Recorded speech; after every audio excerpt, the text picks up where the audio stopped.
Hello everyone, my name is Sarthak and welcome to Planet Study. Do hard work in a smart way. अगर आप पहली बार हमारी videos देख रहे हैं तो हम वीडियोस बनाते हैं स्टूडेंट प्रॉब्लम्स, बुक समरीज और करियर अवेयरनेस से रिलेटेड। आज मैं बात करने वाला हूं स्टूडेंट एंटरप्रेन्योर से, हैं आप ही से, जिनका टारगेट है कुछ अपना करने का, कुछ एक अपना बिजनेस एम्पायर क्रिएट करने का, कुछ ऐसा करने का कि हमें किसी के अंडर में काम ना करना पड़े, हम अपनी फ्रीडम के मालिक खुद हों।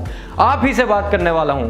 हम में से ना बहुत सारे लोग कुछ बहुत बहुत बड़े एंटरप्रेन्योर्स हैं पूरे वर्ल्ड के, जैसे Elon Musk, Jeff Bezos, Warren Buffett, Bill Gates.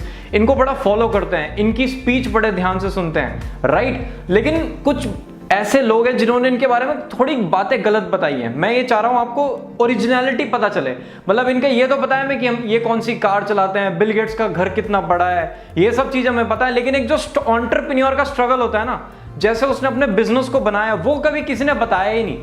मुझे इससे बड़ी ज्यादा प्रॉब्लम है। और ऐसी इंस्पायरिंग कहानियां हैं, ऐसी इंस्पायरिंग बातें हैं इनकी लाइफ की जो हर स्टूडेंट को पता होनी चाहिए और उनके काम आएंगी, लिटरली में उनके काम आएंगी। तो मैं आपको वो सारी बातें बताने वाला हूं, ठीक है। एक एक करके वीडियोस आएंगी, सीरीज वाइज वीडियोस आएंगी हर एंटरप्रेन्योर की लाइफ से रिलेटेड, और 5 बातें मैं हर एंटरप्रेन्योर की जिंदगी से आपको बताऊंगा जो आपने ना सुनी होंगी, हो सकता है सुनी हो तो डिटेल में नहीं पता होंगी, राइट। सो इस सीरीज को प्लीज देखना। एवरी मंडे हम मिलते हैं इस सीरीज में बहुत ही जल्द। Bye bye, take care, God bless you all.